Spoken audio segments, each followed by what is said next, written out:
আসসালামু আলাইকুম ইয়া আইয়ুহান নাস ক্বালা রাব্বি ইশরাহ লি সাদরি ওয়া ইয়াসসির লি আমরি ওয়াহলুল উকদাতাম মিন লিসানি ইয়াফকাহু কওলি ওয়াকুল রাব্বি আউযু বিকা মিন হামাযাতিশ শায়াতিন। ইয়া আইয়ুহাল্লাযীনা আমানু কুতিবা আলাইকুমুস সিয়াম কামা কুতিবা আলাল্লাযীনা মিন ক্বাবলিকুম লাআল্লাকুম তাত্তাকুন। সূরা আল বাকারায় আপনি রমজান, যেহেতু এটা রমজানের মাস, ১৮২ থেকে আপনি ১৮৭ নাম্বার আয়াতগুলি পাঠ করলে বুঝতে পারবেন যে রমজান সম্বন্ধে কীভাবে কী বলছে, রোজা কখন রাখতে হইব এবং রোজা কখন থেকে পৃথিবীতে শুরু হয়েছে।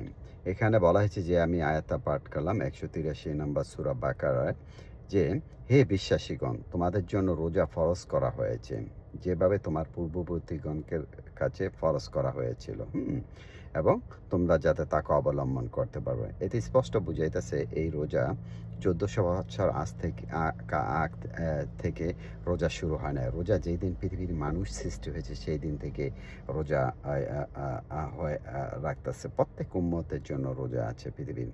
কারণ তারপরে বলা হয়েছে শাহরু রামাদান আল্লাযী উনজিলা ফীহিল কোরআন হুদাল লিন্নাস, এবং এই রমজান মাসে পবিত্র কোরআন নাযিল হয়েছে মানুষের হেদায়েতের জন্য। এবং রোজা রাখতে কইছে আইয়ামাম মা'দুদ, কয়েকদিন ব্যতীত। যারা এই মাসটা পাইবে কিছুদিন তারা যাতে রোজা রাখে। আর যখন সফরে থাকবো বা অসুস্থ থাকবো, যদি না রাখতে পারে, এটা বাকি সময় যখন সুস্থ হইবে ওই সময় রাখতে কইছে।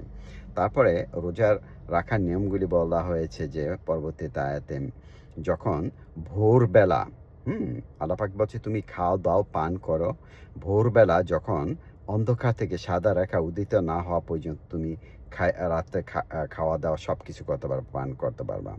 অতঃপর তুমি রোজা সিয়াম পালন করো রাত পর্যন্ত, মিনাল লাইলে, রাত পর্যন্ত তুমি রোজা পার করো। এই যে আমরা প্রচলিত হুজুরদের কাছ থেকে আমরা ছোটবেলা থেকে শিখে আসছি, যখন ওই যে মাগরিবের আজান দেয়, আজানের সাথে সাথে ওই যে আজোয়া খেজুর দিয়ে ইফতার করতে হবে। এটা আল্লাহ বলে নাই। এটা করলে আপনি হয়তো এত কষ্ট করে সিয়াম সাধনা করতে, সেটা আল্লাহর আদেশটা আপনি অমান্য করলেন। লাইল শব্দটা আপনি সবাই জানেন। আল্লাহ পাক এখানে লাইল শব্দটা বলা হয়েছে, যেটা সন্ধ্যা শব্দটা ব্যবহার করে নাই, মানে রাত পর্যন্ত। সন্ধ্যার পর থেকে যখন অন্ধকার হয়ে যায় তখন থেকে রাত শুরু হয়, তখন বলতেছে। মাগরিবের সাথে সাথে আপনি ইফতার করলে সেটা রোজাটা আর মনে হয় এটা আল্লাহর আদেশটা পালন করা হইল না। আর লাইল পর্যন্ত বলা হয়েছে, ১৮৭ নাম্বার বলা হয়েছে যে কোন সময় রোজা রাখতে হবে, কখন এটা কি কয় ইফতার করতে হইবে, হ্যাঁ? ওইভাবে করা ভালো। কিন্তু আমরা প্রচলিত যে হাজার, হাজার মানুষ যেটা করছে ওইটা করলে হবে না। এইজন্য আল্লাহ পাক সূরা আল আনআমে বলছে ১১৬ নাম্বার আয়াত, যে পৃথিবীতে যারা বহু সংখ্যক মানুষ আছে, তুমি যদি তাদের দলে যাও, তারা চাইবে যে তোমাদেরকে কাফের মুনাফিক বানায় ফালাইব, হ্যাঁ? আর অ্যা এইজন্যই আল্লাহ পাক বলছে তোমরা আল্লাহর রুজুকে ধরে রাখো। আল্লাহর কোরআন যেটা বলছে সেটা পালন করতে বলছে। আর এইটা খুব অল্প সংখ্যক লোক ব্যতীত আর কেউ পালন করে না। পৃথিবীতে যত নবী রাসূল আসছেন, কিছু সংখ্যক লোক ব্যতীত আর বাকি সবাই মুখ ফিরিয়ে নিত। আর এই কথাগুলো এখন বললে অনেকে বিশ্বাস করবে না, যেহেতু আমার বাপ দাদা পূর্বপুরুষ ওইভাবে নিয়ম করে আসছে, এইজন্য হবে না। আল্লাহ পাক কোরআনে বলছে কোরআন পড়েন।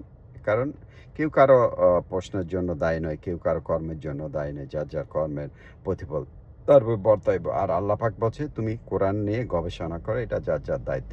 আপনি সূরা বাকারার ১৮৩ থেকে ৮৭ নাম্বার আয়াত পড়েন, তাহলে বুঝবেন। এটা শুধু মুমিনদের হইলে রোজা তাদের জন্য ফরজ করা হয়েছে। আর রোজা রাখতে হবে, ওই খানাপিনা যা আছে সেটা করতে পারবে সকালে, যখন অন্ধকার থেকে সাদা রেখাটা না হওয়া পর্যন্ত আপনি খাওয়া-দাওয়া করতে পারবেন, এবং রাত পর্যন্ত তুমি সিয়াম পালন করো। এইভাবে আল্লাহ পাক কমান্ড করছে। সবাইকে বুঝার তৌফিক দান করবে, এবং পবিত্র কোরআনের সূরা আল বাকারার ১৮৭, ৮৩ থেকে ১৮৭ নাম্বার আয়াতগুলো আপনি তেলাওয়াত করেন। আলহামদুলিল্লাহ।